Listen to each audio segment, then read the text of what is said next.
Sir, आपने professor Dixit को देखा था? नो मैडम, गए 20 मिनटों में तो वो यहाँ दिखाई नहीं दिए। अच्छा। अरे सुनो, दीक्षित साहब को देखा तुमने? मैडम, दीक्षित साहब तो कभी के निकल गए। अच्छा, कुछ कहा था कि वो कहाँ जा रहे हैं? नहीं, ये तो मैंने नहीं सुना। हाँ, लेकिन किसी का फोन आया था, कुछ अर्जेंट सा लग रहा था, क्योंकि उन्होंने कहा मैं बस अभी आया और जल्दी जल्दी में निकल गए। Thank you. Anything wrong madam? Can I help you? नहीं, ऐसी कोई बात नहीं। ओके।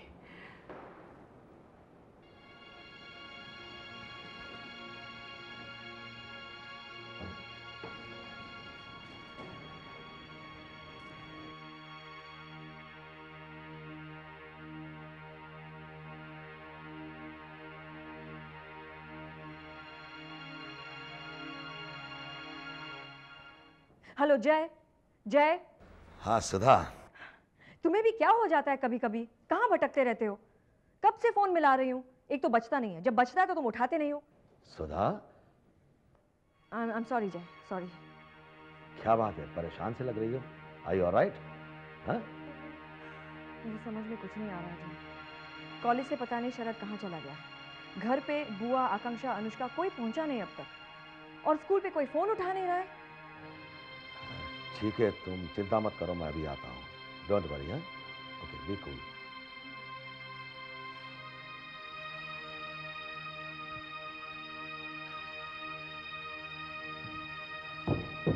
हाय दीदी। अरे, ये तुम्हारे साथ थी? आकांक्षा कहाँ है?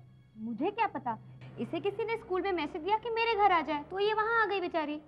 तो तू फोन नहीं कर सकती थी? मैंने फोन किया था, लेकिन कंटिन्यूअसली एंगेज आ रहा था। मेरी तो समझ में नहीं आ रहा है कि इस घर में क्या हो रहा है। मम्मी, इसमें मेरी तो कोई गलती नहीं है ना? नहीं बेटा, तुम मम्मी को परेशान मत करो, अंदर जाओ। ओके? क्या मम्मी मुझसे नाराज है? नहीं बेटा। चलो मैं भी तुम्हारे साथ चलती हूँ। चलो।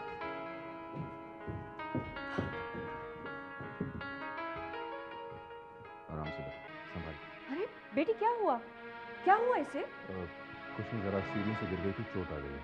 घबराने की कोई बात नहीं है, थोड़ा आराम करने का, इसे बातें बाद में करना। आराम से।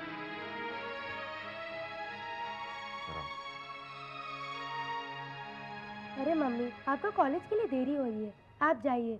घर में बुआ है ना? कोई बात नहीं बेटे, आज मेरा पहला क्लास 10:30 बजे का है, तुम फिक्र मत करो। ठीक ही तो कह रही वो, रात भर उसके सिरहाने बैठी हो तुम। अब जाकर थोड़ा आराम कर लो, मैं देख लूंगी ना। कोई बात नहीं बुआ। अच्छा, तुम थोड़ी खिचड़ी बना लो, आकांक्षा के लिए हल्का रहेगा। ओफो मम्मी, अभी तो मैंने दूध और बिस्किट खाया।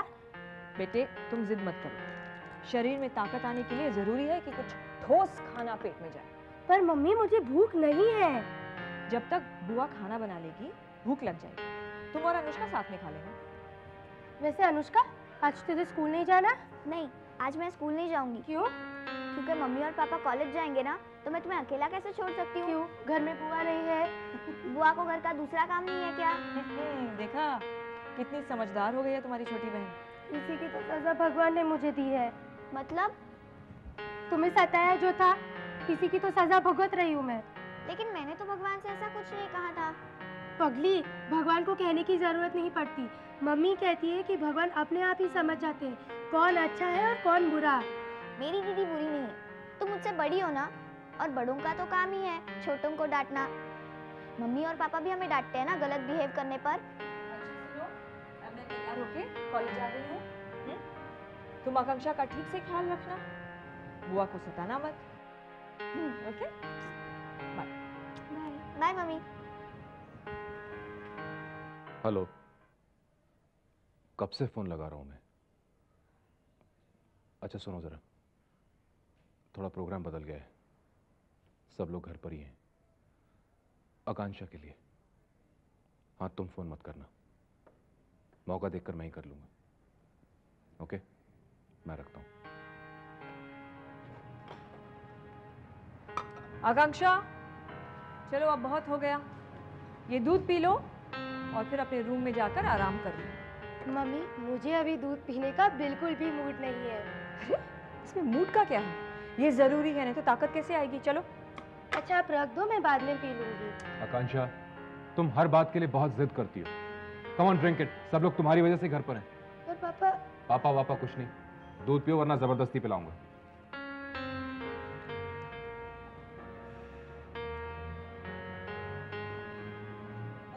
जो कहा वो मैंने कर दिया। अब प्लीज ये मत कहना कि सोने जाओ, क्योंकि मुझे नींद नहीं आ रही है। बेटे, सोने का मतलब हमेशा नींद नहीं होता है। बीमारी में उसका मतलब शरीर को आराम देना होता है। पर मम्मी मैं तो एक सिंपल सी फेरी टेल बुक पढ़ रही हूँ। मानो ना बेटे, लेकिन इसमें भी एनर्जी लॉस होती है। आराम करना यानी कुछ नहीं करना, बस पड़े रहना। लेकिन मम्मी ये कब तक चलेगा? जब तक तुम ठीक नहीं हो जाती। आकांक्षा, तुम हर बात में बहुत बहस करती हो। Come on, go to your room and relax. जाओ आराम करो। ठीक है, जा रही हूँ। अनुष्का, बेटा यू आल्सो गो।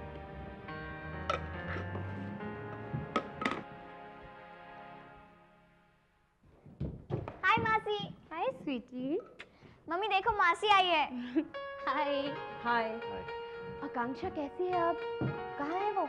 अपने रूम में, लेकिन मिलना नहीं उसे, वरना बिन बादल के बरसात हो जाएगी। क्यों, क्या हुआ? She is very irritated. लेकिन अच्छा हुआ तुम आ गए। क्यों? एक कप कॉफी पीने का बहुत मन कर रहा था। लो, इस तरह बोल रहे हैं जैसे मैं इसे कॉफी कभी पिलाती नहीं। अरे भाई, साली के हाथ की बनी हुई कॉफी का मजा कुछ और ही होता है, तुम नहीं समझोगे। अच्छा। जो कम से कम दीदी के सामने मेरी तारीफ मत कीजिए। चलो मैं कॉफी बनाती हूँ। दीदी तुम क्या पियोगी, कॉफी या चाय? अब जब तुम्हारी इतनी तारीफ हो ही रही है तो मैं कॉफी पीऊंगी, और क्या। ओके, मैं कॉफी बनाती हूँ, आप बैठो। बुढ़ापा आ गया, कुछ याद नहीं रहता। हमारी आकांक्षा है ना, वो स्कूल में से सर फोड़ कर आ गई। हाय राम, कैसे? क्या पता, कहती है किसी सहेली से बातचीत हुई और उसने उसे सीढ़ियों से गिरा दिया। हे राम, आजकल के बच्चों को क्या हुआ है पता नहीं, रत्ती भर भी शक्ति नहीं है कुछ झेलने की। हमारी आकांक्षा भी कुछ कम नहीं है, उसने ही कही होगी कुछ उल्टी सीधी बात। अपने माँ पे गई है। अरे ऐसा मत कहना सुमित्रा बहन, आप जानती नहीं, सुधा बहुत समझदार है। आप सुधा को पहचानती ही नहीं है। बस उसे 2-3 चीजें पसंद नहीं है, बर्दाश्त ही नहीं होती। एक तो झूठ, दूसरी बेईमानी। इस मामले में बिल्कुल बाप पर गई है। काफी कड़े थे क्या? अरे इतना बड़ा परिवार चलाना तो कड़ा तो होना ही है ना, नहीं तो सब लोग बेच कर खा जाते। हाँ, तुम ठीक कह रही हो। नहीं तो हमारा क्या हुआ, बाप ने कमा के रखा, बच्चों ने फूंक दिया।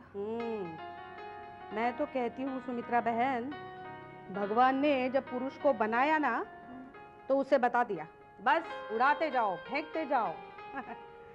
और जब उसे ख्याल हुआ तो उसने स्त्री को बनाया और उसके साथ लगा दिया, और उसे बताया समेटती जाओ, रखती जाओ।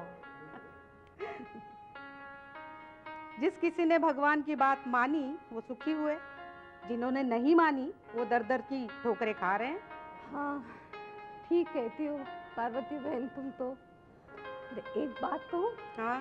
जब जब तुम्हारे संग बैठी हूँ ना कुछ ज्ञान की बातें जरूर कहती हो तुम। कहाँ से सीखा तुमने ये सब कुछ? अरे सीखना वखना क्या है, ये तो सब अनुभव की बातें हैं। सुधा के माँ ने तो मेरा जीवन ही बदल दिया। जो कुछ है उन्हीं का दिया हुआ है। तुम भी तो खपती हो इनके लिए। अरे कैसी बातें करती हो सुमित्रा बहन, अपने ही घर में कोई खपता है क्या? आज तक मुझे आदर में, स्नेह में इस घर के इंसान ने कोई कमी नहीं की है। चलो मैं भी क्या बातों में लग गई। तुम बताओ आज कैसे आना हुआ इधर? अरे इतने सालों में सुबह नहीं तो शाम को, शाम नहीं तो दोपहर, रत्ती भर खन पड़ा है तुम्हारा मंदिर आने में। तुम्हें जब कल देखी मेरा माथा ही ठंडा, सोचा जरूर कुछ न कुछ हुआ है, सो तुम्हें देखने चली आई। आकांक्षा को इस हालत में छोड़कर भी तो नहीं आ सकती थी। नहीं, ठीक किया तुमने जो नहीं आई। मेरा क्या है, मेरा दिल किया सो आ गई। घर में बैठे बैठे भी करती क्या? अच्छा किया जो आ गई। अब चाय पी कर ही जाना। नहीं, अब चलती हूँ मैं, बहुत टाइम हो गया है ना आके। चलो अब तुम भी अपना काम कर लो।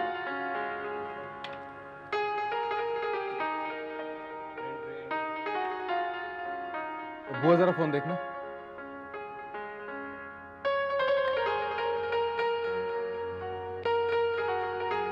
हेलो। हाँ हेलो बुआ जी। हाँ आकांक्षा कैसी है अब? जी अब तो बहुत अच्छी है, पापा के साथ खेल रही है। ओह, जरा फोन शरद को देना तो। हाँ 1 मिनट, जय बाबू का फोन है।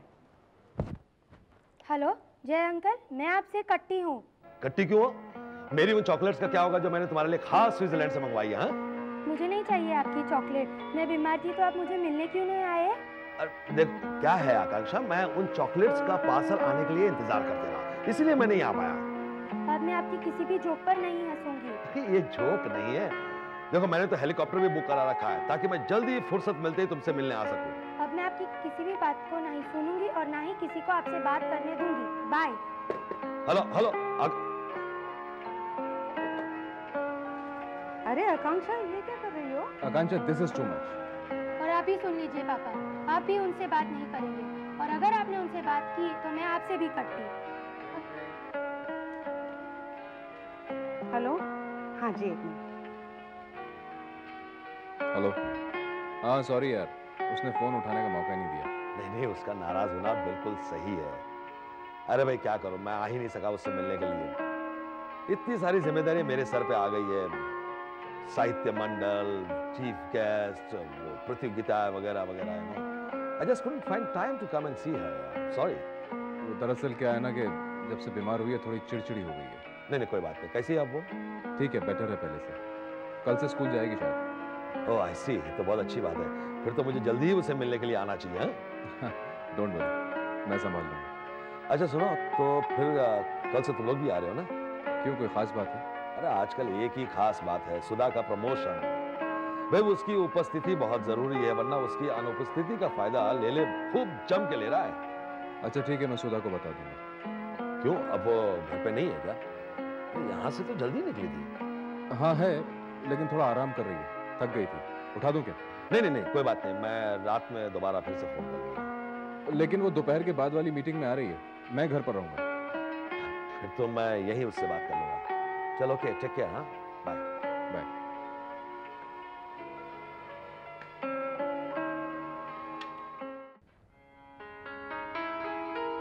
सुधा, मैं तुम्हें वहां स्टाफ रूम में ढूंढ रहा था, तुम चली आई?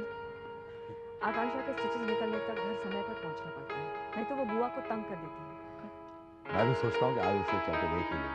शरद तो घर पे ही होगा ना? यहाँ से तो कब का निकल चुका है। क्या पता, उसके बर्ताव में तो कोई कंसिस्टेंसी नजर ही नहीं आती आजकल। पल में टोला पल में माशा। तुम लोग अपने बच्चों के सामने इस तरह कैसे बिहेव करते हो? और आखिर कब तक चलेगा ये? भगवान जाने, मैं भी तंग आ चुकी हूँ उसके इस बर्ताव से। वो भी तुम्हारे बारे में यही कहता है। आखिर किसी की तो गलती होगी।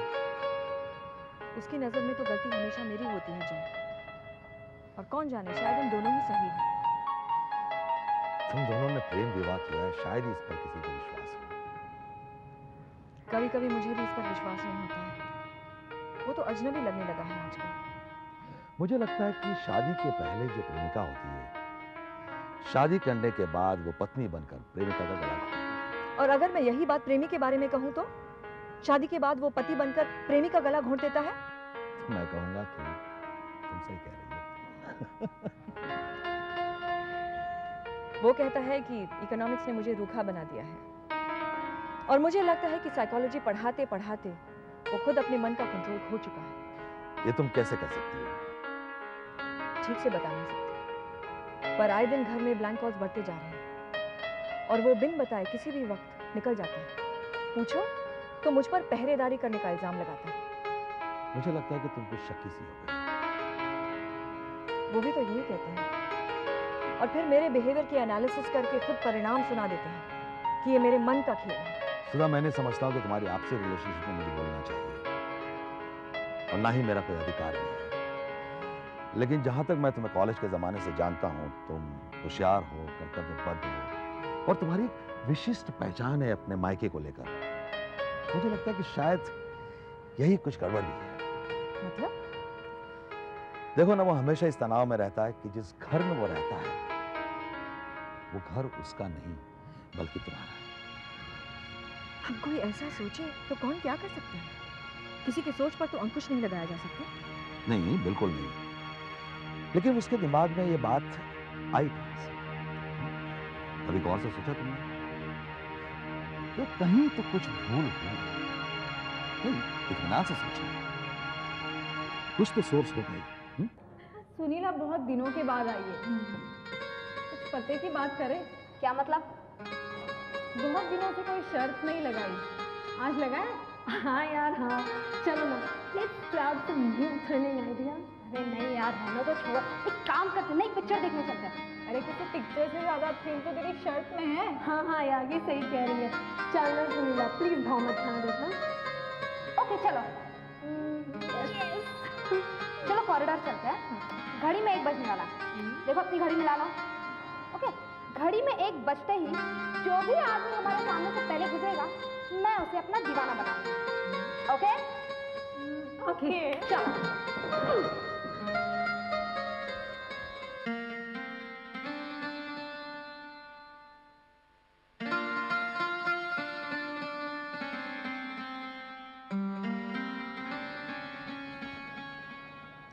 सॉरी सुनीला, हम लोग अपनी शर्ट वापस ले रहे।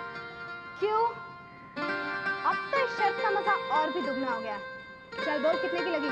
नहीं यार, हम लोग तुझे आज से खेलने नहीं देंगे। हे पागल मत बनो। हाँ, तुम लोग अच्छी तरह से जानते हो कि मैं शर्त लगाकर कभी पीछे नहीं हटती, और ना ही जिंदगी में मैंने कभी हारना सिखाया। तुम सिर्फ शर्त की कीमत बोलो। पागल है क्या? तेरी उम्र तो उनके बच्चों की उम्र के बराबर होगी, समझी? ओ इन्फॉर्मेशन ब्यूरो, तुझसे सलाह मांगी थी क्या? तू सिर्फ शर्त का मजा उठाने की कोशिश कर। मुझे लगता है ये तमाशा बहुत हो चुका। चलो यहाँ से, चलो। हे नो गोइंग बैक बेबी। ठीक है, अगर तुम्हें इतनी ही जिद पकड़ ली है तो लग गई 100 रुपये की। बस इतनी मेहनत का सिर्फ 100 रुपया? अरे तो फिर कितने की? तुम जितने सब हो ना, सब मुझे 100 रुपये दोगे। और अगर पासा पलट गया तो मैं तुम सबको एक साथ रकम दे दूंगी। डन? That's the spirit. अब शुरू होता है ऑपरेशन दीक्षित सर। अरे जय सर, कल आपको कुछ गलतफहमी हो गई थी। किस बारे में? ये मिसेस दीक्षित के, जरा प्लीज।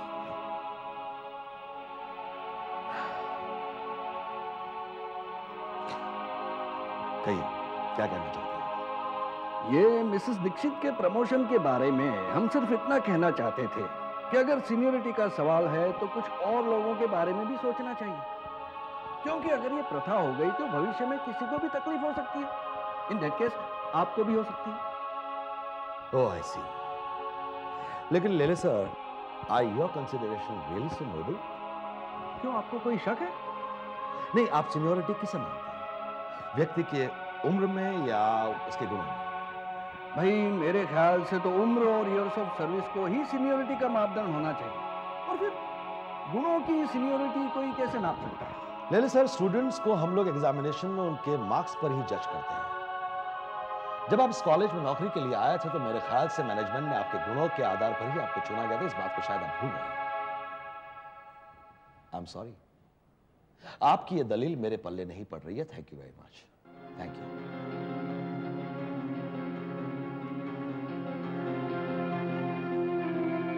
प्रोफेसर शरद दीक्षित।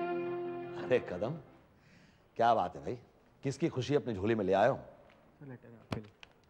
ओह, ये तो शरद का है। क्लास ले रहा है वो, मैं ले सकता हूँ? हाँ जी सर, आप इधर साइन कर दीजिए।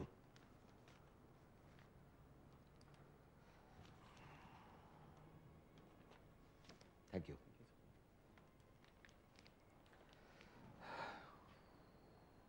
डॉक्टर वाडिया,